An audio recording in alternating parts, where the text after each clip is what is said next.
Assalamu alaikum. Welcome to Vertical Classes. My name is Wes, and today this will be our first lecture of radio communication chapter. That is our first chapter of the syllabus telecommunication for the post of JKP Constable. चलिए हम आज पहली chapter start करते हैं। पहला marathon lecture होगा ये। Half of the portion of radio communication will be completed today and second portion हम नेक्स्ट जो हमारा वीडियो लेक्चर होगा उसमें कंप्लीट करेंगे। सिर्फ 2 लेक्चर लगेंगे हमें पहले रेडियो कम्युनिकेशन कंप्लीट करने में। इससे पहले कि हम मॉड्यूलेशन पे आए उससे पहले हम जानेंगे कुछ बेसिक कंसेप्ट्स हम जानेंगे पहले कम्युनिकेशन सिस्टम के, उसके बाद ही हम पहुंचेंगे मॉड्यूलेशन के ऊपर।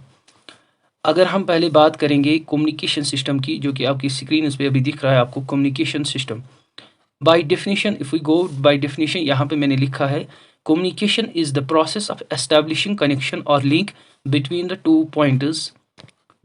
To points for information exchange. अगर हम डेफिनेशन के थ्रू जाएंगे तो मैंने यहाँ पे लिखा है कम्युनिकेशन एक प्रोसेस है जिससे क्या होता है, कनेक्शन लिंक एस्टैब्लिश होती है। एक कनेक्शन लिंक एस्टैब्लिश होती है कम्युनिकेशन के थ्रू बिटवीन किसके दरमियान, 2 पॉइंट्स के दरमियान।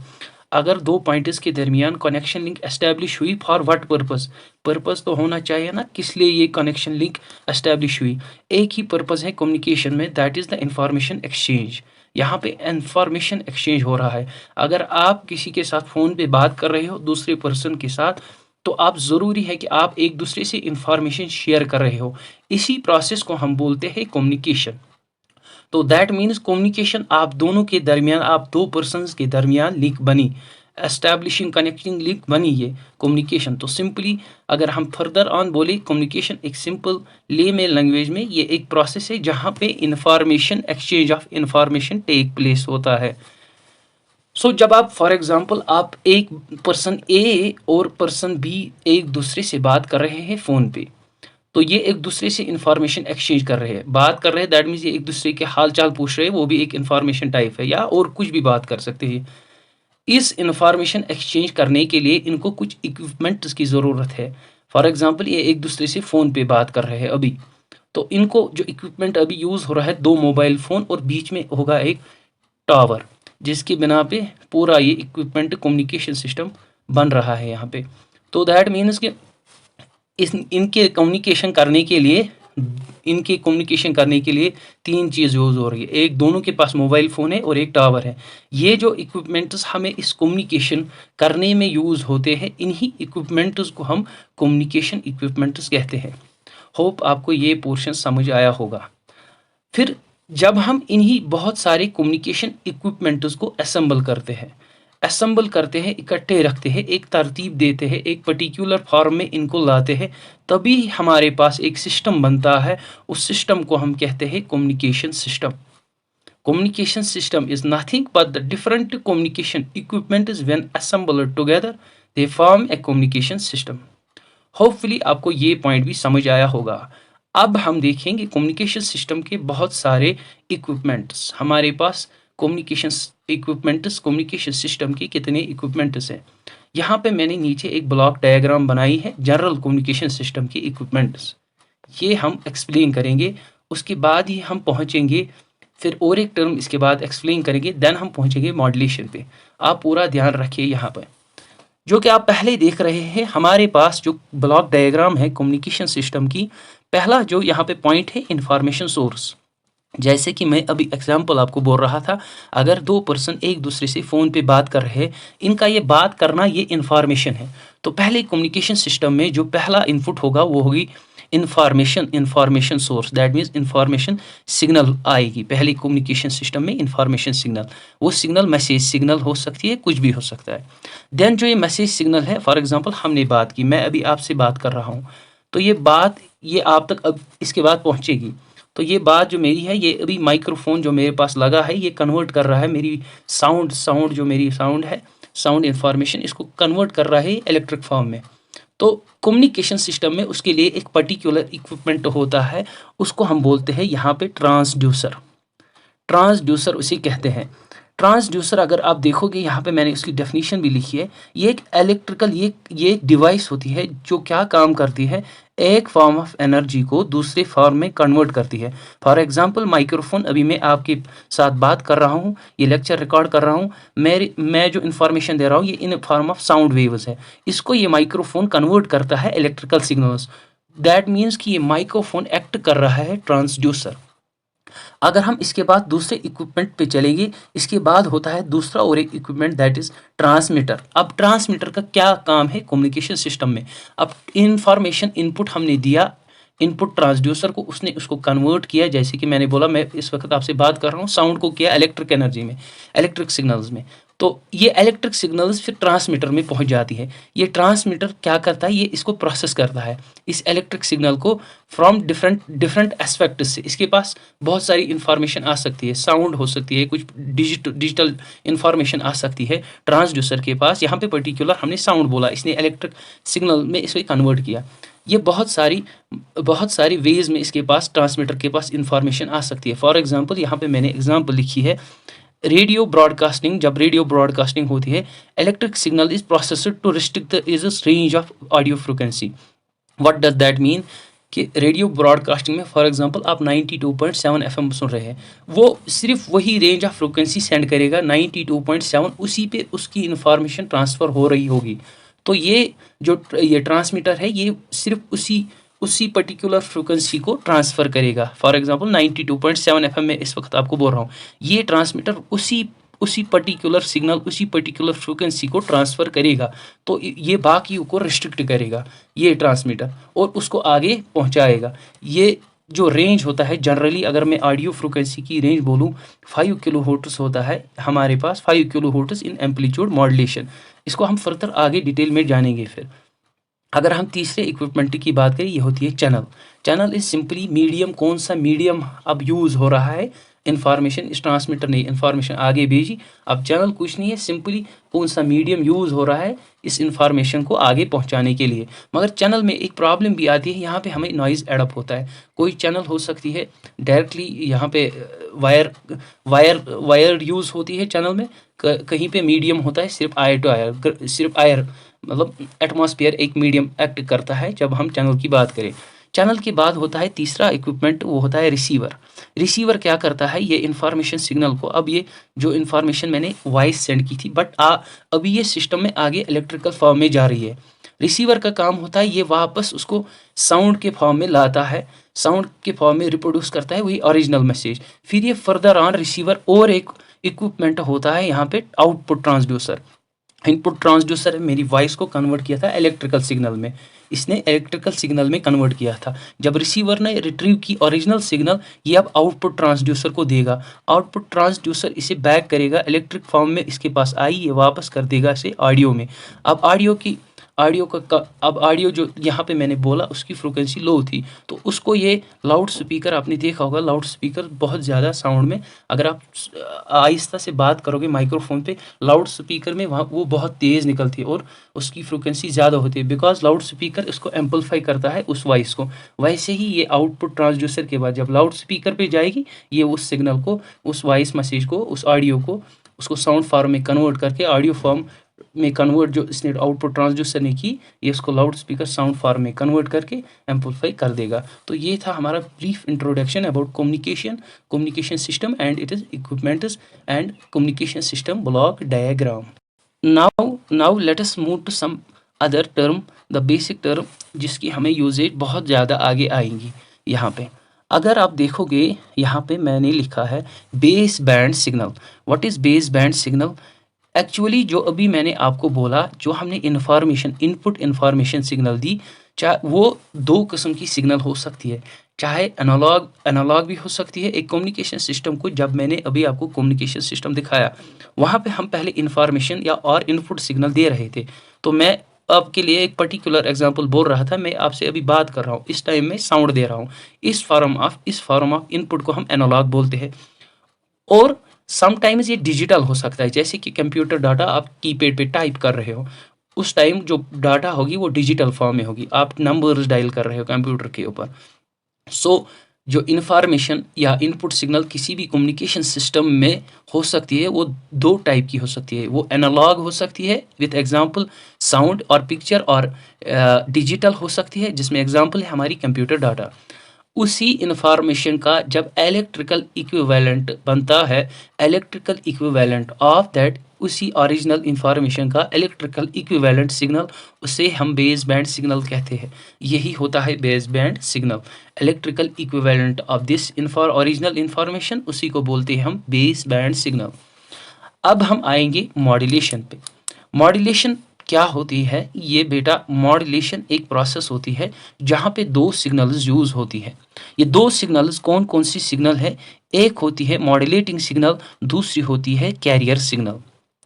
मॉड्यूलेटिंग सिग्नल को हम दूसरा नाम बेस बैंड सिग्नल, यही बेस बैंड सिग्नल जो मैंने आपको ऊपर बोला है, इस बेस बैंड सिग्नल को हम आगे बहुत जगह यूज़ करेंगे। इसीलिए मैंने आपको ये पहले कंसेप्ट क्लियर किया। Base band signal actually information signal जो मैं बात कर रहा हूँ, इसी का इलेक्ट्रिकल इक्विवेलेंट को हम बेस बैंड सिग्नल के नाम से बोलते हैं। आप इसको इंफॉर्मेशन सिग्नल भी बोल सकते हैं, आप इसको लो फ्रिक्वेंसी सिग्नल भी बोल सकते हैं। ये मेरी वॉइस अभी मेरे कमरे में ही है, आप तक कैसे पहुंचेगी? जब ये बहुत सारे इलेक्ट्रिकल इक्विपमेंट्स के थ्रू इसकी प्रोसेस हो जाएगी तभी आप तक ये पहुंच जाएगी। तो दैट मीन्स कि इसकी फ्रिक्वेंसी लो है, ये पहुंच नहीं सकती है। फॉर एग्जांपल मैं घर में हूँ, आप श्रीनगर में बैठे हो, मैं भी बात कर रहा हूँ, आप तक नहीं पहुंचेगी बिकॉज मेरी सिग्नल, मेरी जो वॉइस है इसकी जो फ्रिक्वेंसी है वो लो है। ये लॉन्ग डिस्टेंस तक ट्रांसमिट नहीं कर सकती बिकॉज ये एनर्जी लैग करती है। सो इसको वहाँ तक पहुँचाने के लिए हमें एक चीज़ की ज़रूरत होती है, हमें एक प्रोसेस की ज़रूरत होती है, वो होती है मॉड्यूलेशन। मॉड्यूलेशन में क्या करते हैं हम? इसी मॉड्यूलेटिंग सिग्नल या यही इंफॉर्मेशन सिग्नल को हम दूसरी एक कैरियर सिग्नल पे डालते हैं। वो कैरियर सिग्नल हाई फ्रिक्वेंसी होती है, हाई फ्रिक्वेंसी होती है वो कैरियर सिग्नल। वो क्या करती है? ये लो फ्रिक्वेंसी सिग्नल उसके ऊपर आती है। दैट मीन्स उसके ऊपर आने को यहाँ पे एक पर्टिकुलर टर्म बोलते हैं, उसे हम बोलते हैं सुपर इम्पोज होना। सुपर इम्पोज आपने पढ़ा होगा कहीं पे, ये सुपर इम्पोज एक दूसरे के ऊपर आती है, ये उस पर चढ़ जाती है ये signal low frequency high frequency के ऊपर, फिर ये इसको ट्रांसफ़र करती है लॉन्ग डिस्टेंस तक, लॉन्ग डिस्टेंस तक ये ट्रांसफ़र करती है। बट होता क्या है, कैरियर सिग्नल जो है ये मॉड्यूलेशन में जो कैरियर सिग्नल है इसके पैरामीटर्स चेंज होते हैं। पैरामीटर्स इसकी क्या है? या एम्पलीट्यूड चेंज हो सकता है इस सिग्नल का, या फ्रीक्वेंसी, या फेज़। वो हम आगे जानेंगे पर्टिकुलर टाइप, जब फेज़ चेंज होगा, जब एम्पलीट्यूड चेंज होगा, जब फ्रीक्वेंसी चेंज होगा, तब कौन सी टाइप की मॉड्यूलेशन इसे बोलते हैं। सिंपली आप याद रखिए, मॉड्यूलेशन एक प्रोसेस है जहाँ पे क्या होता है बेटा, जहाँ पे एक कन्वर्जन होता है हमारी इंफॉर्मेशन जो लो फ्रिक्वेंसी सिग्नल है उसको ये modulation process high frequency signal में कन्वर्ट करती है। यहाँ पे आप देखिए, जब ये कन्वर्जन होता है लो फ्रिक्वेंसी टू हाई, जब ये कैरियर के ऊपर जाती है, इसके पैरामीटर्स, कैरियर सिग्नल के पैरामीटर्स इन अकॉर्डेंस किसके बराबर चेंज होते हैं? Modulating signal. दैट मीन्स कि इंफॉर्मेशन सिग्नल के बराबर इसके पैरामीटर्स चेंज होते हैं। फिर जो वेव बनती है ना, जब ये चेंज होते हैं, कैरियर वेव के जो पैरामीटर्स चेंज होते हैं मॉड्यूलेटिंग सिग्नल के पैरामीटर्स के बराबर, तो वहाँ पे बेटा एक सिग्नल जनरेट होती है, उसको हम बोलते हैं मॉड्यूलेटेड सिग्नल। ये मॉड्यूलेटेड सिग्नल जब ये ट्रांसमिट होती है चैनल के थ्रू, तो फिर ये ट्रांसमीटर के थ्रू ट्रांसमिट होती है, फिर ये चैनल के थ्रू ट्रांसमिट होती है। उसके बाद अभी आपने कम्युनिकेशन सिस्टम में देखा इंफॉर्मेशन सोर्स, फिर आपने देखा इनपुट ट्रांसड्यूसर, फिर ट्रांसमीटर, ट्रांसमीटर से मूव ऑन करता है चैनल, फिर चैनल के बाद आता है रिसीवर। रिसीवर का काम क्या होता है? मैंने आपको बोला, रिसीवर ओरिजिनल इन्फॉर्मेशन जो मैंने साउंड इन्फॉर्मेशन आपके साथ शेयर कर रहा हूँ वॉइस के थ्रू, तो ये आपके पास अभी इलेक्ट्रिकल इक्विवेलेंट के थ्रू पहुंचती है, ये इलेक्ट्रिकल सिग्नल के थ्रू आपके पास पहुंचती है। बट उससे पहले आप तक पहुंचने के लिए अगर आपके पास ये इलेक्ट्रिकल पल्स आई, आपको क्या समझ आएगा? इलेक्ट्रिक पल्स से इसमें जो असली इन्फॉर्मेशन है वो तो मैं साउंड के जरिए बोल रहा हूँ आपको, ये लो फ्रिक्वेंसी होती है। तो रिसीवर का काम होता है ये अब ओरिजिनल सिग्नल को वापस लाता है, ये डीमॉड्यूलेट करता है, उस प्रोसेस को बोलते हैं डीमॉड्यूलेशन। जब क्या होता है, रिसीवर ओरिजिनल सिग्नल को हमें बैक, दैट मीन्स रिट्रीव करता है बैक फ्रॉम द, इसी कैरियर सिग्नल से वापस लेता है ओरिजिनल सिग्नल। डिमॉड्यूलेशन में क्या होता है कि ये इन्वर्स होता है मॉड्यूलेशन। मॉड्यूलेशन में हम इसको लो टू हाई फ्रिक्वेंसी करते हैं, यहाँ पे वापस ही low frequency, that means original signal हमें रिसीव वापस होती है। तो ये फाइनल पॉइंट होता है। यहाँ पे मैंने एक एग्जांपल रखी है, आप देखिए यहाँ पे मैंने एक बाइक बना के रखी है, यहाँ पे उसके ऊपर एक पर्सन भी आपको दिख रहा होगा। आप मानिए ये modulation simply just like a person and a bike. Bike मानिए अब ये कैरियर सिग्नल है और जो ये पर्सन है ये इंफॉर्मेशन सिग्नल है। बाइक क्या काम करती है, ये हमें किसी एक पॉइंट से लेकर दूसरे पॉइंट तक जल्दी पहुंचाती है। यही काम होता है कैरियर सिग्नल का।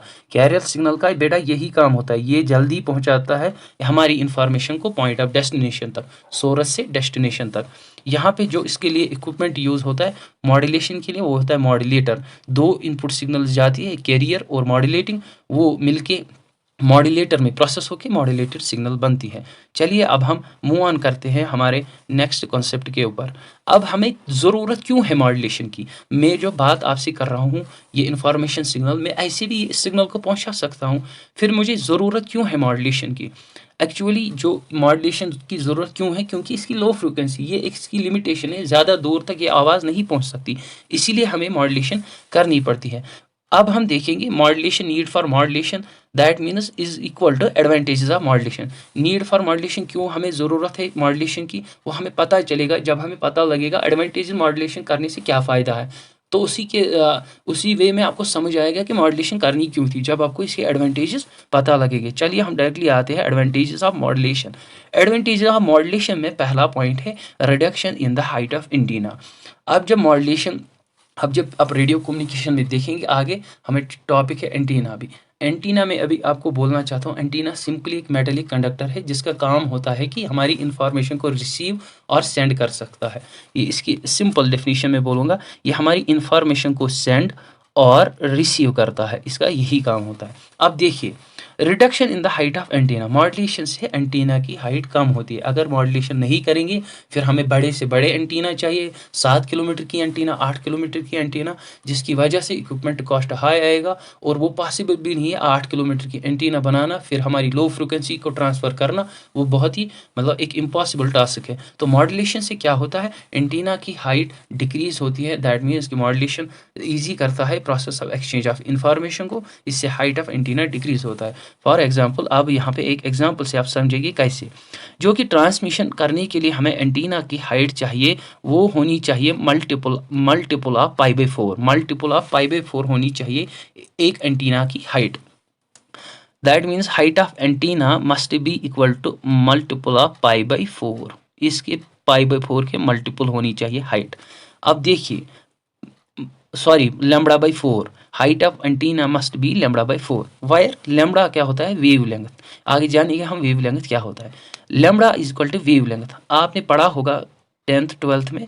लैम्बडा जो वेव लेंथ है ये होती है velocity of light divide by frequency, velocity of light divide by frequency, that is lambda equal to c/f। c equal to velocity of light, that you know कि velocity of light किसके बराबर होती है, 3 × 10⁸ metre पर second square, और f होती है frequency किसकी, जो ट्रांसमिट सिग्नल हमें करनी है। अब मैंने एग्जांपल ली है, फॉर एग्जांपल मेरे पास बेस बैंड सिग्नल जो इंफॉर्मेशन सिग्नल है वो 10 किलोहर्ट्ज़ की है। अब मैं डायरेक्टली इसे ट्रांसफ़र करना चाहता हूँ, मैं इसे अभी मॉड्यूलेशन नहीं कर रहा हूँ, मैं डायरेक्टली मैं इसे ट्रांसफ़र करना चाहता हूँ इस सिग्नल को डायरेक्टली। तो ठीक है, तो अब मैं देखूंगा मुझे हाइट ऑफ एंटीना कितनी चाहिए। तो मैं क्या करूँगा, मैंने जो यहाँ पे फार्मूला लिखी h इक्वल टू λ/4, अब मैं यहाँ पे वैल्यूज़ पुट अप करूँगा। देखिए लैम्बडा का वैल्यू यहाँ पे मैंने लिखा है, यहाँ पे lambda equal to c/f, that means velocity of light divide by frequency of the transmitting signal, जो हमें ट्रांसमिट करनी है। फ्रीक्वेंसी कितनी है, 10 किलोहर्ट्ज़ बेस बैंड सिग्नल ली है, अभी मॉड्यूलेशन नहीं की है, सिंपल ही। जब मैं इसमें वैल्यू पुटअप करूँगा तो लैम्बडा की जगह c/f आएगा, हमारा यहाँ पे बनेगा c/4f। तो स्पीड ऑफ लाइट मैंने लिखा है 3 × 10⁸ डिवाइडेड बाई 4, जो यहाँ पे 4 टाइम्स उधर ही से थे, दैट मीन्स कि वही से लिखा था 4 इंटू एफ की फ्रीक्वेंसी कितनी है, 10 किलोहर्ट्ज़। 10 किलो का मतलब है 10⁻3। जब मैं ये सॉल्व करूँगा, आप भी करना खुद से, मैंने सॉल्व करके रखा है ताकि हमें जल्दी मूव ऑन हो जाए, बहुत इजी है सॉल्व करना यहाँ पे। तो जब हम सॉल्व करेंगे ये आएगा 7500 मीटर्स, दैट इज 7.5 किलोमीटर।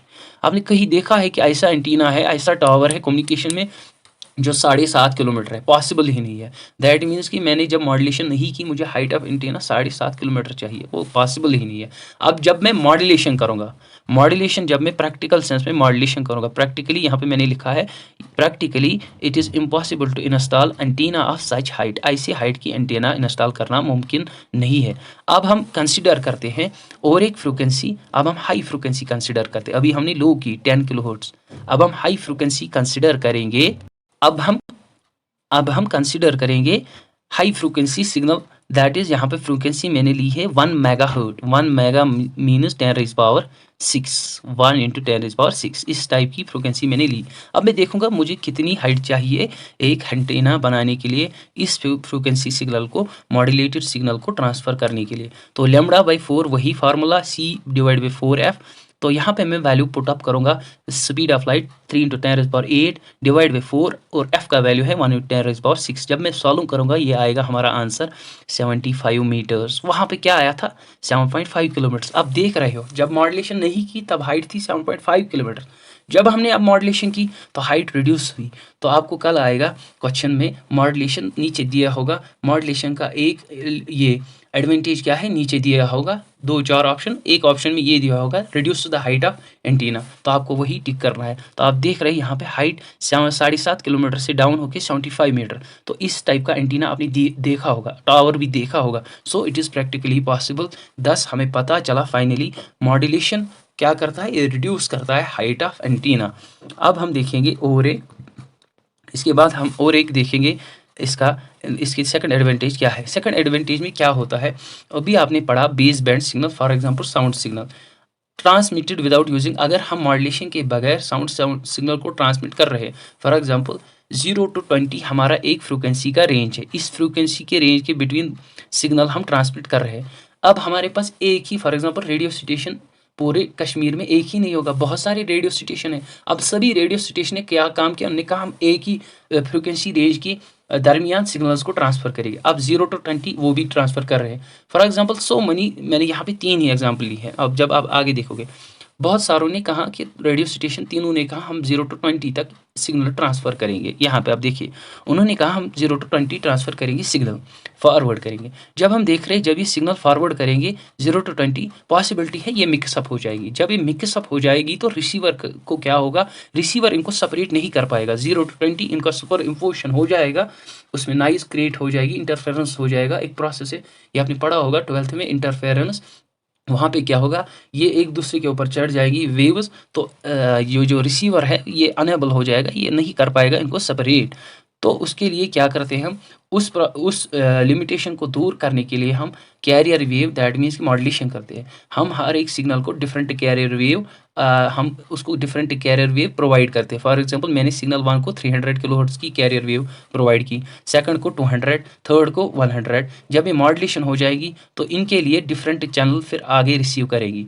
ये जब मॉड्यूलेशन हो जाएगी, चैनल 1 करेगी रिसीव 300 वाली किलोहर्ट्ज़ की कैरियर वाली को, चैनल 2 200 की, चैनल 3 सिमिलरली 100 की। तो इससे क्या हुआ, इससे अब फिर मिक्सअप भी नहीं होगा। जब ये फाइनली रिसीवर तक पहुंच जाएगी, वो इजीली डिटरमाइन कर सकता है डिफरेंट सिग्नल कौन सी है, और उसके हिसाब से डिफरेंट चैनल्स उनको डिटेक्ट कर पाएंगी। हैंस मॉड्यूलेशन से क्या होता है बेटा, मॉड्यूलेशन से अवॉइड होती है मिक्सिंग ऑफ सिग्नल्स अवॉइड होती है। अब हम जाएंगे नेक्स्ट थर्ड पॉइंट पे, इससे क्या फ़ायदा होता है। इससे और एक फ़ायदा ये होता है, ये इंक्रीज़ करता है रेंज ऑफ कम्युनिकेशन रेंज को ये इंक्रीज़ करता है मॉड्यूलेशन। कैसे, हमें पता है फ्रीक्वेंसी जो होती है बेस बैंड सिग्नल की वो बहुत लो होती है, हम इसको लॉन्ग डिस्टेंस ट्रांसफ़र नहीं कर सकते, बिकॉज क्योंकि आगे ये जो हमारी सिग्नल है ये आवाज़ सप्रेस होती है। बहुत सारे फैक्टर्स है एटमॉस्फेयर में, मीडियम में जो भी फैक्टर्स हैं वो इसको इफेक्ट करके इसको सप्रेस करेंगे, डिक्रीज़ करेंगे, इसकी स्ट्रेंथ को कम करेंगे। तो इसीलिए हम मॉड्यूलेशन करते हैं, क्योंकि मॉड्यूलेशन इसको कन्वर्ट करता है हाई फ्रीक्वेंसी में, फ्रीक्वेंसी इसकी इंक्रीज़ करता है, जिसकी वजह से ये बहुत दूर तक ये पहुंच पाती है, जो हैंस इसकी बरक्स रेंज ऑफ कम्युनिकेशन इंक्रीज़ होता है, इन टर्न इसका रेंज ऑफ कम्युनिकेशन इंक्रीज़ होता है। सो थर्ड पॉइंट है it increase the range of communication. अब फोर्थ पॉइंट है multiplexing is possible. What is multiplexing? Multiplexing क्या होता है, ये एक प्रोसेस होती है जहाँ पे 2 से ज़्यादा सिग्नल्स ट्रांसमिट जब हम एक ही चैनल पे साइमल्टेनियसली करते हैं। अगर हमें 2 सिग्नल ट्रांसफ़र करनी है, फॉर एग्ज़ाम्पल 30 हर्ट्ज़ और 40 हर्ट्ज़ की, हम एक ही चैनल पे इनको ट्रांसफ़र कर सकते हैं। उस प्रोसेस को जब एक से ज़्यादा सिग्नल्स को एक ही कम्युनिकेशन चैनल पे ट्रांसफ़र साइमल्टेनियसली करते हैं, तब उसे बोलते हैं मल्टीप्लेक्सिंग। मल्टीप्लेक्सिंग तब पॉसिबल है जब मॉड्यूलेशन करेंगे हम। मैंने अभी ऊपर आपको सेकंड टाइप में बोला, मिक्सिंग ये अवॉइड करता है। मिक्सिंग कैसे अवॉइड करता है? जब मैंने बोला था 3 स्टेशन वाले एक ही फ्रीक्वेंसी के रेंज के दरमियान सिग्नल्स ट्रांसफ़र करना चाहते हैं, उनका इंटेंट है कि हम इस 0 टू 20 के दरमियान सिग्नल्स ट्रांसफ़र करना चाहते हैं, 0 टू 20 के दरमियान, तो वहाँ पे मिक्सअप होता है। जब फिर मैंने आपको समझाया कि जब हम मॉड्यूलेशन करेंगे तो वो मिक्सअप खत्म हो जाएगा, receiver at the end easily detect कर पाएगा डिफरेंट फ्रीक्वेंसी को। जब अब मॉड्यूलेशन हुई होगी तो हमने मॉड्यूलेशन में डिफरेंट कैरियर दी होगी, फॉर एग्जांपल 2 सिग्नल को हमने चूज़ किया, अब हम इनकी मल्टीप्लेक्सिंग करना चाहते हैं। ये तभी होगा जब इनकी मॉड्यूलेशन हुई होगी। सो मॉड्यूलेशन मेक्स इट पॉसिबल कि हम बहुत सारी सिग्नल्स को एक ही कम्युनिकेशन चैनल के थ्रू ट्रांसफ़र कर सकते हैं। अब हम जाएंगे लास्ट पॉइंट पे, जो इसका पॉइंट 5 है, improve the quality of reception. Reception means जब हम रिसीव करते हैं सिग्नल को, उसकी क्वालिटी को ये इंक्रीज़ करते हैं, क्योंकि फ्रीक्वेंसी मॉड्यूलेशन, फ्रीक्वेंसी जब इंक्रीज़ होगी तो इससे क्या होगा, the digital communication technique like pulse code modulation effect, इससे नॉइस का रिड्यूस होगा। पल्स कोड मॉड्यूलेशन हम आगे पढ़ेंगे, उसमें पल्स हम यूज़ करेंगे, pulse in form of code 0 और 1 हम यूज़ करेंगे उस इंफॉर्मेशन को ट्रांसफ़र करने के लिए। इसके क्या होता है, एक क्वालिटी हमारी अच्छी आती है जो हम इंफॉर्मेशन सिग्नल रिसीव करते हैं, और नॉइज़ भी रिड्यूस होती है। So let us move on to next topic, that is the types of modulation. अब हम स्टार्ट करेंगे टाइप्स ऑफ मॉड्यूलेशन। अगर हम देखेंगे मॉड्यूलेशन के दो बेसिक कैटेगरीज, दो बेसिक या ब्रॉड कैटेगरीज में बोलूँ, मॉड्यूलेशन दो ब्रॉड कैटेगरीज में डिवाइड है। एक है एनालॉग मॉड्यूलेशन, दूसरी है डिजिटल मॉड्यूलेशन। एनालॉग मॉड्यूलेशन में क्या होता है, यहाँ पे सिग्नल जो होती है वो एनालॉग फॉर्म में दी है। ये एनालॉग फॉर्म की सिग्नल होते हैं, इस टाइप की, वेव टाइप की, कंटिन्यूस वेव टाइप की। एनालॉग सिग्नल वो सिग्नल होती है जहाँ पे एम्पलीट्यूड कंटिन्यूसली वेरी होता है। अगर आप देखोगे यहाँ पे वेव का, जैसे आपने देखा होगा ग्राफ एक इंक्रीजिंग फंक्शन का, ऐसे आपने पढ़ा होगा, कहीं पे पढ़ा होगा, मैथमेटिक्स में पढ़ा होगा कि ग्राफ इंक्रीजिंग है, दैट मीन्स वैल्यू इंक्रीज हो रहा है, फिर एक पॉइंट आता है, मैक्सिमम वैल्यू पहुंच जाता है, फिर डिक्रीज होता है। तो दैट मीन्स इसका वैल्यू एम्पलीट्यूड इंक्रीज हो रहा है, फिर डिक्रीज हो रहा है। यही काम होता है एनालॉग सिग्नल। एनालॉग सिग्नल में एक मैसेज सिग्नल जो होती है, ये एनालॉग फॉर्म में, एनालॉग मॉड्यूलेशन में हम देते हैं। इसका वैल्यू पहले इंक्रीज फिर पॉइंट ऑफ मैक्सिमम आता है, फिर डिक्रीज हो जाती है। तो जो एनालॉग मॉड्यूलेशन है, इसमें हम मैसेज सिग्नल को एनालॉग फॉर्म में देते हैं। डिजिटल मॉड्यूलेशन में क्या करते हैं, एनालॉग में हम कंटिन्यूस वेव देते हैं, डिजिटल में ये डिसकंटिन्यूस होता है। कैसे डिसकंटिन्यूस होता है, यहाँ पे जो हम मैसेज सिग्नल देते हैं वो डिजिटल फॉर्म में देते हैं। यहाँ पे वैल्यू कंटिन्यूसली चेंज हो रहा था, 1 2 3 ऐसे, 1 2 1 1 1 2 3 ऐसे, इस वेव की तरह। यहाँ पे क्या होगा डिजिटल में, यहाँ पे जब आप पहली वैल्यू देंगे तो वो सिर्फ 1 आएगा, दूसरा वैल्यू दोगे तो वो 0 आ जाएगा। डिजिटल सिग्नल में क्या होगा, यहाँ पे आप दोगे 1 और 0 के फॉर्म में वैल्यूज़, तो 1 ही हो जाएगा। अगर आप 1 दोगे तो 1 ही, 0 ही, ये 0 वैल्यू आएगा यहाँ पे, फिर से 1 आएगा, पहले 1 फिर डिक्रीज हो जाएगा वो 0 फिर 1। तो डिजिटल सिग्नल में 1s और 0s की फॉर्म में हम मैसेज सिग्नल को देते हैं। यहाँ पे कंटिन्यूस एनालॉग होती है, जहाँ पे एम्पलीट्यूड कंटिन्यूसली चेंज होता है वेव का। इसको हम साइक्लिक वेव भी बोलते हैं, इसको हम साइन वेव भी बोलते हैं। डिजिटल मॉड्यूलेशन में इसे कहते हैं डिजिटल सिग्नल। ये 0s और 1s के फॉर्म में होती है। इसका एम्पलीट्यूड सिर्फ 2 ही लेवल पे जा सकता है, या 0 लोवेस्ट लेवल या 1 हाईएस्ट लेवल। अब हम फर्दर ऑन जब पढ़ेंगे, नीचे जाएंगे, तो एनालॉग मॉड्यूलेशन के सब टाइप्स फिर से दो सब टाइप्स है। कौन कौन सा टाइप है, एक है कंटिन्यूस वेव मॉड्यूलेशन, दूसरा है पल्स मॉड्यूलेशन। ये आप इसको कंफ्यूज नहीं करना, पल्स मॉड्यूलेशन यहाँ पे भी 0 और 1 आएगा, नहीं, यहाँ पे वेव होगा पल्स की शेप में, बट वो एम्पलीट्यूड कंटिन्यूसली चेंज होगा। यहाँ पे 0 और 1 नहीं आएगा, बट कंटिन्यूसली चेंज होगा। तो जब हम एनालॉग मॉड्यूलेशन देखते हैं तो उसके सब टाइप्स है based on the carrier signal. अब जब हम एनालॉग मॉड्यूलेशन के फर्दर 2 डिवीजन करते हैं, वो सिर्फ हम किसके बिना पे करते हैं, कैरियर सिग्नल की बिना पे। कैरियर सिग्नल कैसे देते हैं हम, तो एक कैरियर सिग्नल होगी कंटिन्यूस वेव फॉर्म में, दूसरी होगी पल्स मॉड्यूलेशन। तो कंटिन्यूस वेव मॉड्यूलेशन में कैरियर सिग्नल होगी साइन वेव, जो मैंने अभी बोला, साइन वेव, और we can say continuous wave form और साइक्लिक वेव डिस्कस कर रहे थे continuous wave modulation. Continuous wave modulation किसका टाइप है? एनालॉग मॉड्यूलेशन का। एनालॉग मॉड्यूलेशन के हमने देखा फर्दर सब डिवीजन दो है, कंटिन्यूअस वेव मॉड्यूलेशन और पल्स मॉड्यूलेशन। किसके बिना पे? Based on the carrier signal. तो उसके बाद जब हम फर्दर देखेंगे कंटिन्यूअस वेव मॉड्यूलेशन, जब हम एनालॉग फॉर्म में वेव को देते हैं, यहाँ पे हम एनालॉग फॉर्म में वेव को देते हैं, कंटिन्यूअस में एनालॉग फॉर्म में हम देते हैं ऐसी वेव फॉर्म, यहाँ पे इसका एम्पलीट्यूड कंटिन्यूअसली चेंज होता रहता है। इसको हम कंटिन्यूअस वेव, साइन वेव और साइक्लिक वेव बोलते हैं। पल्स मॉड्यूलेशन में क्या होता है? पल्स की फॉर्म में होती है, पल्स की फॉर्म में होती है, यहाँ पे भी एम्पलीट्यूड कंटिन्यूअसली चेंज होता है, बट नॉट लाइक जीरो और वंस जो अभी मैंने बोला। जब हम फर्दर सब डिवीजन करते हैं, इन दोनों टाइप्स के फर्दर 3 सब डिवीजन है। हालांकि इसके चौथा सब डिवीजन भी है पल्स मॉड्यूलेशन का, वो हम आगे डिस्कस करेंगे। जब हम बात करेंगे कंटिन्यूअस वेव मॉड्यूलेशन के, इसके 3 सब डिवीजन्स हैं। किसके ऊपर? इसकी 3 सब डिवीजन्स हैं based on the carrier signal की, कैरियर सिग्नल के बेस्ड पे 3 सब डिवीजन है। जब हम उसके पैरामीटर्स को चेंज करते हैं, यहाँ पे कंटिन्यूअस वेव मॉड्यूलेशन के 3 सब टाइप्स है। एक है एम्पलीट्यूड मॉड्यूलेशन, दूसरा है फ्रीक्वेंसी मॉड्यूलेशन, तीसरा है फेज मॉड्यूलेशन। पल्स मॉड्यूलेशन में भी 3 टाइप्स है। जब हम कैरियर सिग्नल को पल्स फॉर्म में देते हैं तब भी 3 टाइप्स है। एक है pulse amplitude modulation, pulse width modulation, pulse position modulation. इसके भी 3 टाइप्स है। आइए हम एक एक करके एक्सप्लेन करेंगे सब के 6 टाइप्स, और इससे हमारा कंप्लीट हो जाएगा types of modulation. So move on करेंगे हम पहले टाइप के ऊपर, जो कि यहाँ पे दिया है amplitude modulation. Amplitude modulation explain करने से पहले कुछ पैरामीटर्स जानेंगे हम वेव के, कुछ parameters that is characteristics of wave. यहाँ पे मैंने एक एनालॉग फॉर्म ऑफ वेव ली है, ये एक एनालॉग वेव है। इस तरीके से ये एक एनालॉग वेव है। अगर आप देखोगे यहाँ पे मैंने लिखा है crust, that is the highest point, crust is the highest point of this wave। इस हाफ पार्ट का वेव जब हम बनाते हैं, वेव के इस पोर्शन को हम बोलते हैं पॉजिटिव हाफ, इसको नेगेटिव हाफ, इसको फिर से पॉजिटिव हाफ, मैथमेटिकल टर्म्स में इसको नेगेटिव हाफ। जो ये पॉजिटिव हाफ का टॉप पॉइंट है, जो ये पॉजिटिव हाफ का टॉप पॉइंट है, जो ये पॉजिटिव हाफ का टॉप पॉइंट है, इसे हम क्रस्ट बोलते हैं। और जो ये नेगेटिव हाफ का नीचे लोवेस्ट पॉइंट है, इसे हम ट्रफ कहते हैं। तो फिर से जब वेव यहाँ पे जाएगी तो यहाँ पे फिर से क्रस्ट बोलेंगे और यहाँ पे फिर से ट्रफ। अब हम पीरियड और वेव लेंथ यहाँ पे किसी बोलेंगे, ये हम डिफाइन करेंगे। यहाँ पे देखिए जो ये डिस्टेंस बिटवीन होगी ना, जो ये 2 क्रस्ट हमने लिखे, highest point of the wave and lowest point of the wave, जो डिस्टेंस बिटवीन होगी किसके दरमियान? हाइस्ट पॉइंट्स के दरमियान और लोवेस्ट पॉइंट्स के दरमियान, इसे हम वेव लेंथ कहेंगे। इसको हम डिनोट करते हैं लैम्बडा से। उसके बाद एम्पलीट्यूड क्या होता है? एम्पलीट्यूड होता है from the base of this wave to the top most point के दरमियान जो ये डिस्टेंस है, इसको हम वर्टिकल डिस्टेंस भी कहते हैं। इसी को हम बोलते हैं एम्पलीट्यूड ऑफ द वेव।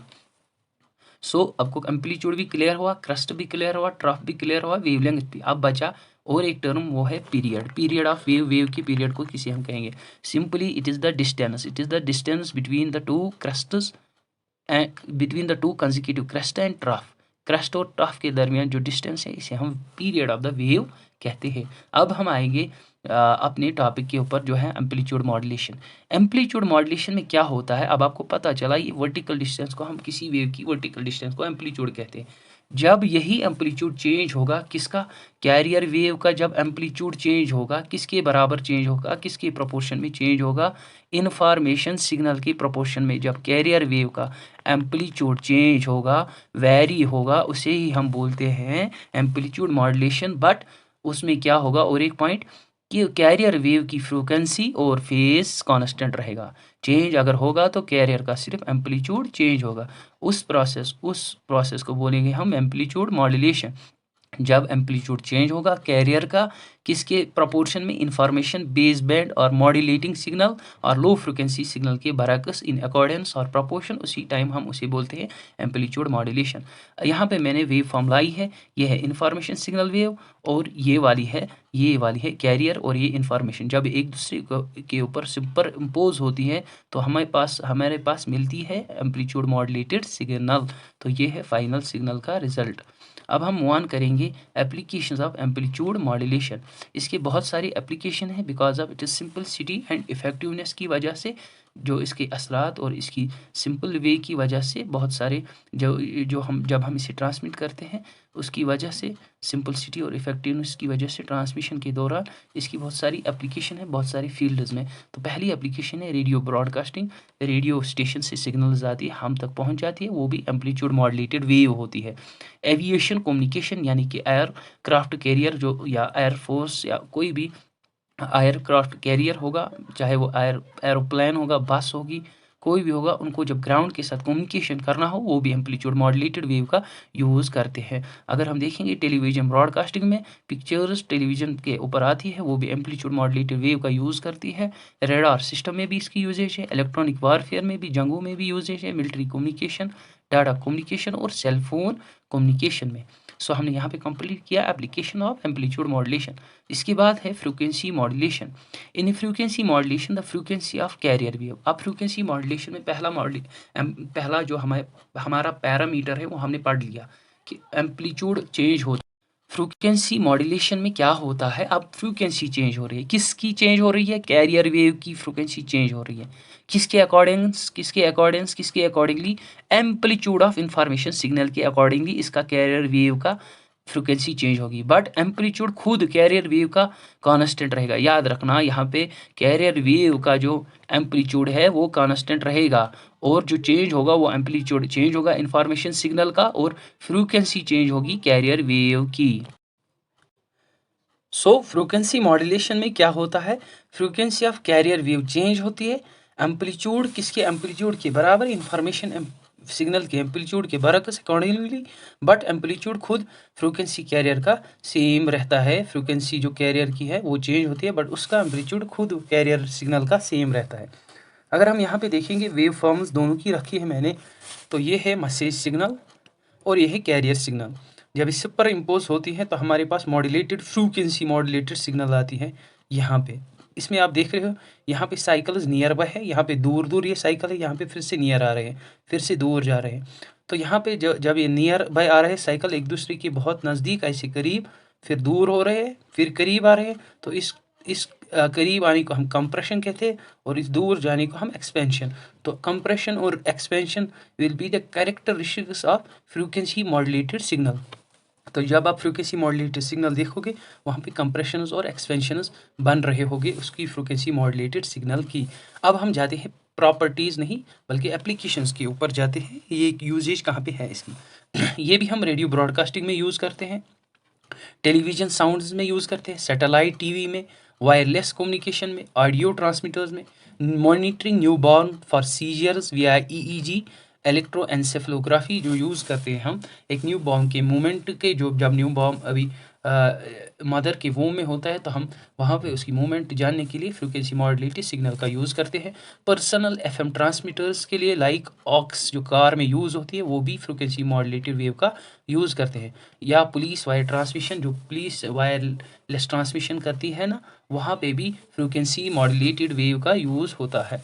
अब हम देखेंगे फेज़ मॉड्यूलेशन। फेज़ मॉड्यूलेशन किसे बोलते हैं, फेज़ मॉड्यूलेशन में सिंपली क्या होगा, फेज़ शिफ्ट होगा, किसका, कैरियर सिग्नल का शिफ्ट होगा। फेज़ इज वेरिएड, यहाँ पे इन phase modulation phase shift of carrier signal is varied in proportion, किसके बराबर, किसकी प्रोपोर्शन, किसके अकॉर्डियंस में, with the amplitude of modulating signal. Amplitude of modulating signal के बराबर फेज़ शिफ्ट होता है कैरियर सिग्नल का, बट कैरियर सिग्नल का एम्पलीट्यूड खुद कॉन्स्टेंट रहता है और फ्रीक्वेंसी भी।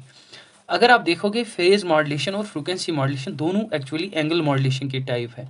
तो ऊपर आपने देखा अभी जब मैंने वेव फॉर्म बनाई तो वहाँ पे बन रहा था ऐसे कंप्रेशंस पहले, फिर जाता था एक्सपेंशन, फिर कंप्रेशन। यहाँ पे जब मॉड्यूलेटेड सिग्नल, मॉड्यूलेटिंग सिग्नल यानी कि इंफॉर्मेशन सिग्नल और कैरियर सिग्नल, जब हम देखते हैं मॉड्यूलेटेड सिग्नल और कैरियर सिग्नल को जब हम सुपर इम्पोज करवाते हैं, सुपर इम्पोजिशन होती है तो हमारे पास इस फॉर्म की फेज मॉड्यूलेटेड सिग्नल मिलती है। यहाँ पे पहले कंप्रेशन नहीं बल्कि एक्सपेंशन आता है, फेज शिफ्ट होता है यहाँ पे सिग्नल का, किसका, कैरियर वेव का फेज शिफ्ट होता है in accordance to the amplitude of modulating signal या information signal. So simply phase modulation में फेज शिफ्ट होता है किसका, कैरियर सिग्नल का, किसके proportion, amplitude of modulating signal, और amplitude of carrier waves constant रहता है। दोनों एक जैसे के बराबर है फ्रीक्वेंसी मॉड्यूलेशन और फेज सिर्फ वेरिएशन है, वहाँ पे फ्रीक्वेंसी चेंज होती है, यहाँ पे phase modulation that means angle change होता है। तो अब हम मूव ऑन करेंगे हमारे नेक्स्ट टाइप के, जो कि है पल्स मॉड्यूलेशन के। जो 3 टाइप्स है पल्स एम्पलीट्यूड मॉड्यूलेशन जब कैरियर वेव पल्स फॉर्म में। यहाँ पे सिंपली कुछ नहीं होगा, जैसे एम्पलीट्यूड मॉड्यूलेशन में एम्पलीट्यूड चेंज हो रहा था किसका, कैरियर सिग्नल का, according to the amplitude of modulating signal. यहाँ पे सिंपली एक ही डिफरेंस है, वहाँ पे कैरियर कंटिन्यूस फॉर्म में थी, साइन वेव एनालॉग फॉर्म में थी। यहाँ पे जो कैरियर होगी वो भी होगी कंटिन्यूस फॉर्म में, बट पल्स्ड, पल्स टाइप की होगी। सिंपली यहाँ पे पल्स टाइप की होगी, यहाँ पे भी यही होगा। पल्स एम्पलीट्यूड मॉड्यूलेशन में कैरियर पल्स टाइप की होगी, उसकी एम्पलीट्यूड वेरी होगा। पल्स एम्पलीट्यूड मॉड्यूलेशन में एम्पलीट्यूड चेंज होगा कैरियर का, जो कि कैरियर खुद एक पल्स फॉर्म में है according to the modulating signal, और हमारा रिजल्ट आएगा पल्स एम्पलीट्यूड मॉड्यूलेटेड वेव हमें मिलेगी। ये रही हमारी पल्स एम्पलीट्यूड मॉड्यूलेटेड वेव। फिर हम जाएंगे पल्स विड्थ मॉड्यूलेशन पे। पल्स विड्थ मॉड्यूलेशन में क्या होगा, हमारी कैरियर वेव होगी पल्स फॉर्म में, उसकी विड्थ होगी, ब्लॉक्स की विड्थ चेंज होगी according to the modulating signal. Modulating signal के अकॉर्डिंग्स में अकॉर्डिंगली उसकी विड्थ, पल्स कैरियर की विड्थ चेंज होगी। ये है हमारी मैसेज सिग्नल और ये है हमारी कैरियर, दोनों सुपर इम्पोज होके हमारे पास फाइनल रिजल्ट आता है पल्स विड्थ मॉड्यूलेटेड वेव हमें मिलती है। यहाँ पे देखिए ब्लॉक्स का साइज इंक्रीज हो रहा है, जब वेव यहाँ से इंक्रीज होगी तो फिर ये इनका पल्स विड्थ इंक्रीज हो रही है, फिर जब डिक्रीज होगी तो इनकी विड्थ डिक्रीज होगी। तो ये है pulse width modulation.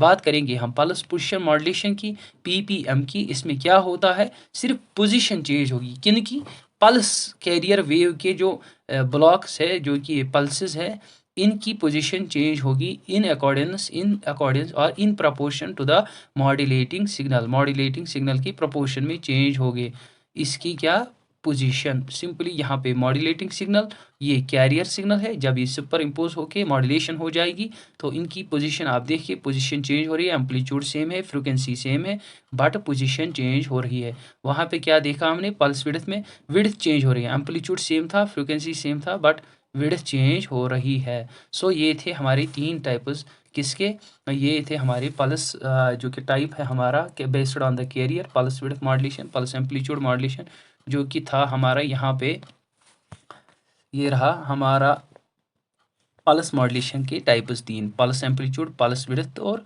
Pulse position. और एक टाइप है pulse code modulation, PCM, pulse code modulation.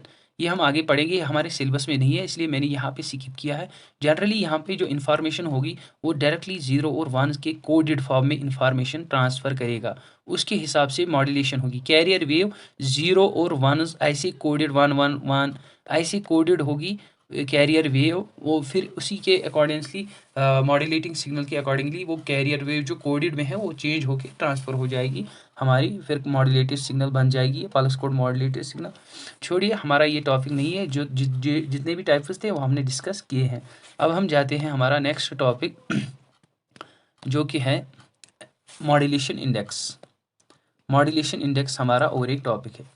Modulation index ये एक की पैरामीटर होता है, जब हम एक सिग्नल मॉड्यूलेशन सिग्नल ट्रांसफ़र करते हैं उसका एक की पैरामीटर होता है ये मॉड्यूलेशन इंडेक्स, जो हमें बोलता है कि कैरियर सिग्नल किस हद तक मैसेज सिग्नल के साथ मॉड्यूलेट हुई है, किस हद तक मैसेज सिग्नल के साथ मॉड्यूलेट हुई है। ये बोलता है modulation index is a key parameter in signal modulation which indicates the extent to which the carrier signal is varied by the message signal in modulation. तो दैट मीन्स कि मॉड्यूलेशन इंडेक्स बोलता है हमें किस एक्सटेंट तक कैरियर सिग्नल वेरी हुई है, किसके बराबर, मैसेज सिग्नल के अकॉर्डेंस तक। That means according to the message signal कितना वेरिएशन, कितनी वेरिएशन आई है कैरियर सिग्नल में, कैरियर सिग्नल में कितनी वेरिएशन आई है with respect to the message signal, उसको हम मॉड्यूलेशन इंडेक्स बोलते हैं। मॉड्यूलेशन इंडेक्स से और एक चीज़ पता चलती है हमें, क्वालिटी और कैरेक्टरिस्टिक्स और क्वालिटी हमें पता चलती है एक मॉड्यूलेटेड सिग्नल की। जब हम मॉड्यूलेशन करते हैं फिर हमें मॉड्यूलेटेड सिग्नल मिलती है, उसकी क्वालिटी, उसकी प्रॉपर्टीज वो हमें पता चलता है मॉड्यूलेशन इंडेक्स का। सो मॉड्यूलेशन इंडेक्स हमारे पास 3 मेन कैटेगरीज है।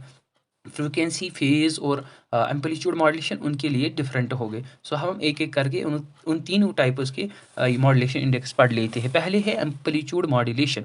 एम्पलीट्यूड मॉड्यूलेशन का जो मॉड्यूलेशन इंडेक्स है, ये होता है ratio of amplitude of message signal, ratio of amplitude of message signal to the amplitude of carrier signal. तो इसे जो मॉड्यूलेशन इंडेक्स से हम स्मॉल एम से डिनोट करते हैं, amplitude modulation index small M से। तो ये जो रेशो होता है एम्पलीट्यूड ऑफ किसका एम्पलीट्यूड, ये एम्पलीट्यूड ए, एम्पलीट्यूड किसका मॉड्यूलेटिंग सिग्नल जो कि मैसेज सिग्नल का, डिवाइड बाय किसका, एम्पलीट्यूड ऑफ कैरियर सिग्नल। इसी को हम बोलते हैं मॉड्यूलेशन इंडेक्स। याद रखिएगा ये फार्मूला वहाँ पे डायरेक्टली आएगा क्वेश्चन, नीचे 4 ऑप्शन दिए होंगे, तो इसमें पहचानिए amplitude of modulation index amplitude modulation का कौन है। सो यहाँ पे आप देख सकते हैं एम के 3 वैल्यूज है। अगर M modulation index amplitude modulation का ग्रेटर देन 1 होगा, वहाँ पे ओवर मॉड्यूलेशन हो जाएगी, जितनी हमें नेसेसरी नहीं है उससे ज़्यादा हो जाएगी। अगर एम इक्वल टू 1 है तब मॉड्यूलेशन 100% परफेक्ट मॉड्यूलेशन होगी। अगर एम लेस देन 1 होगा तो अंडर मॉड्यूलेशन होगी। आपको ये भी वैल्यू आ सकती है, if M is greater than 1 then the modulation index of amplitude modulation wave is over modulation होगी, नीचे मॉड्यूलेशन होगी, अंडर मॉड्यूलेशन होगी, none of the above. So आपका करेक्ट आंसर होगा ओवर मॉड्यूलेशन। अब हम देखेंगे फ्रीक्वेंसी मॉड्यूलेशन का इंडेक्स, मॉड्यूलेशन इंडेक्स उसे उसे कैसे डिफाइन करते हैं। वो भी होता है ratio of frequency of deviation, frequency deviation to the frequency modulating wave की frequency, ratio of deviation of frequency delta F divide by modulating frequency की फ्रीक्वेंसी एफ एम। इसको हम बीटा से डिनोट करते हैं, beta equal to delta F divide by F M. ये होता है फ्रीक्वेंसी मॉड्यूलेशन का मॉड्यूलेशन इंडेक्स। बी की जितनी B higher values of B जितने हो गए उससे वाइडर बैंड विड्थ मिलेगा, फ्रीक्वेंसी का बहुत सारा बैंड विड्थ बड़ा मिलेगा हमें। ये हम नीचे जानेंगे अभी बैंड विड्थ किसे कहते हैं, और उससे हाई क्वालिटी हमारे पास आएगी। रेडियो कम्युनिकेशन चाहे वो टेलीविज़न कम्युनिकेशन हो, जहाँ पे भी यूज़ होगा फ्रीक्वेंसी मॉड्यूलेशन का, वहाँ पे हमें बहुत ही बड़ा बैंडविड्थ मिलेगा और हाई क्वालिटी वहाँ पे हमें मिलेगा और स्पेक्ट्रम भी मोर होगा। सो फ्रीक्वेंसी मॉड्यूलेशन का जो मॉड्यूलेशन इंडेक्स है वो होता है beta equal to delta F divide by F M, where delta F is change deviation in frequency divide by F modulating wave की जो फ्रीक्वेंसी है। अब हम फेज़ मॉड्यूलेशन की बात करेंगे। फेज़ मॉड्यूलेशन की मॉड्यूलेशन इंडेक्स उसको डिनोट करते हैं हम बीटा से ही। वो होता है चेंज इन फेज़, फेज़ कितना चेंज हुआ एक मैसेज सिग्नल्स की वजह से, कितना फेज़ में पीक चेंज हुआ, कितनी फेज़ में डिविएशन हुई, उसे हम बोलते हैं फेज़ मॉड्यूलेशन इंडेक्स। उसे बीटा से डिनोट करते हैं और वो होता है beta equal to del change in phi, that means angle, change in phase और एंगल। इसकी वजह से बैंड विड्थ पे भी इफेक्ट पड़ता है। अब हम जानेंगे बैंड विड्थ। बैंड विड्थ किसे कहते हैं। आपने पढ़ा होगा इलेक्ट्रोमैग्नेटिक स्पेक्ट्रम, अभी आपने बहुत सारे एग्जाम्स दिए होंगे, वहाँ पे साइंस में टॉपिक है इलेक्ट्रोमैग्नेटिक वेव्स।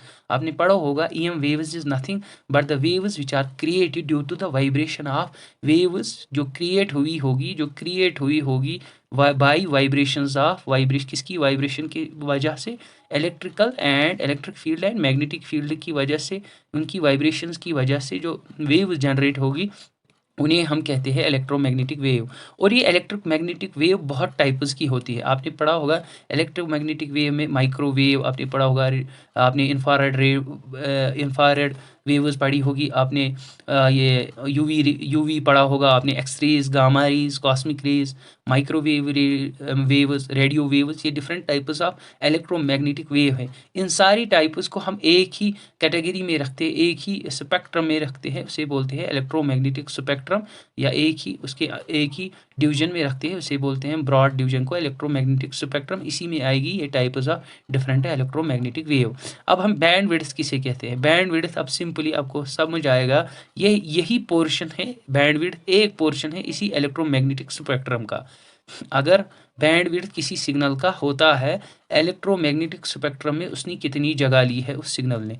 फॉर एग्जांपल एक सिग्नल है वो है 10 किलो हर्ट्ज़ की, फॉर एग्जांपल वो है 1 मेगा हर्ट्ज़ की सिग्नल है। अब हम देखेंगे हमारे पास इलेक्ट्रोमैग्नेटिक स्पेक्ट्रम है। अब देखेंगे हम स्पेक्ट्रम में ये 10 मेगा हर्ट्ज़ की वेव को क्या बोलते हैं, कौन सा पोर्शन ये ऑक्यूपाई करेगी इलेक्ट्रोमैग्नेटिक स्पेक्ट्रम का, उससे हम बोलते हैं बैंड विड्थ। और सिंपली बैंड विड्थ होता है फ्रीक्वेंसी रेंज, एक फ्रीक्वेंसी रेंज जिसके ऊपर हम इंफॉर्मेशन को ट्रांसफ़र कर सकते हैं। फॉर एग्जांपल मेरे पास है एक फ्रीक्वेंसी रेंज 10 to 15, इसके दरमियान जितनी भी फ्रीक्वेंसी आएगी 11 किलो हर्ट्ज़ की या 11 मेगा हर्ट्ज़ की, 12 मेगाहर्ट्ज़, 13, 14, ये चार मेरा एक बैंडविड्थ है एक सिग्नल का। इसी के दरमियान कोई ना कोई मुझे चूज़ करनी है वैल्यू, उसकी वैल्यू की मुझे मैं सिग्नल इंफॉर्मेशन सिग्नल ट्रांसफ़र कर सकता हूँ। यही है इसका bandwidth.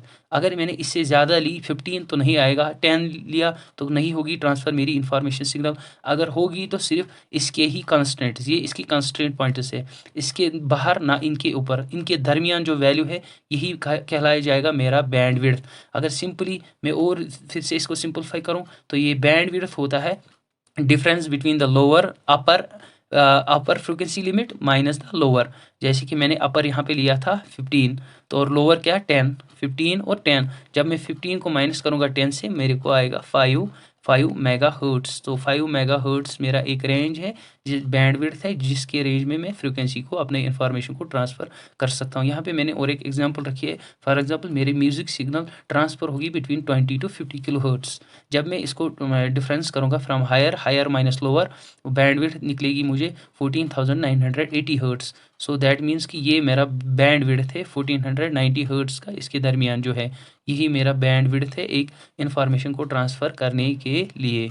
So different types of signal यहाँ पे है, उनकी रेंज फ्रिक्वेंसी क्या है ये आपको याद रखनी है, आपको माइंड में रखनी है, क्योंकि आपको डायरेक्टली क्वेश्चन पूछा जा सकता है कि different for example voice signal का पूछा टेलीफोनी पे। टेलीफोन होता है ना घर में, जो कि पुराना होता है लैंडलाइन टाइप का, उसको हम टेलीफोन ही कहते हैं। उसकी वॉइस सिग्नल की कितनी फ्रिक्वेंसी रेंज होती है, वो रेंज होती है 300 टू 34 ये ऊपर हर्ट्स है 3400 हर्ट्स, इसका रेंज यही होता है। अगर हम बैंडविड्थ देखेंगे higher frequency F2 minus F1, जब हम F2 माइनस F1 करेंगे तो हमें मिलेगा बैंडविड्थ। तो बैंडविड्थ आता है 3100 हर्ट्स। तो म्यूजिक सिग्नल का होता है 20 to 15,000। तो टीवी सिग्नल का फ्रीक्वेंसी रेंज होता है 0 to 5 मेगाहर्ट्ज़। डिजिटल डाटा का होता है 300 to 3400। That means voice signal और इसका सेम होता है, बैंडविड्थ भी सेम होती है और फ्रीक्वेंसी भी सेम होती है। ये आप पूरा रट के लेना है, इसको याद करके लेना है, ये वहाँ पे डायरेक्टली पूछा जा सकता है। अब हम आते हैं डीमॉड्यूलेशन। डीमॉड्यूलेशन को दूसरा हम नाम देते हैं डिटेक्शन। डीमॉड्यूलेशन और डिटेक्शन मैंने आपको पहले ही स्टार्ट में बोला लेक्चर में कि डीमॉड्यूलेशन कहाँ पे होती है। डीमॉड्यूलेशन एक पर्टिकुलर पॉइंट पे होती है, कम्युनिकेशन सिस्टम के, वो होता है रिसीवर जब रिसीव करता है इंफॉर्मेशन सिग्नल को, वो हाई फ्रिक्वेंसी में होती है, वो इसको कन्वर्ट करता है लो फ्रिक्वेंसी में, ताकि लो फ्रिक्वेंसी जो होती है वो एक्चुअल और ओरिजिनल इंफॉर्मेशन होती है। डीमॉड्यूलेशन में क्या होता है, मॉड्यूलेटेड सिग्नल जो आती है वो ट्रांसमिट होती है वाया ट्रांसमीटर के थ्रू। फॉर एग्जांपल जो ट्रांसमीटर है वो रिसीव करता है signal from medium, air medium से, और वायर मीडियम भी हो सकता है हमारा ट्रांसमीटर। यही सिग्नल्स रीच होती है इसी रिसीवर के पास जब ये कम्युनिकेशन मीडियम के थ्रू पहुंच जाती है। रिसीवर के पास क्या होता है, ये ओरिजिनल इस सिग्नल को सेपरेट करता है कैरियर से। कैरियर की अब यूज़ नहीं है। जैसे कि मैंने आपको बोला था एक बाइक के ऊपर बंदे को काम है किसी ऑफिस में, घर से जाके ऑफिस तक पहुंच जाएगा बाइक के ऊपर, बाइक को बाहर ही खड़ा कर देगा, खुद अंदर जाएगा ऑफिस में। काम किसको है, बंदे को, बाइक को तो काम नहीं है, बाइक नीचे ही पड़ेगी।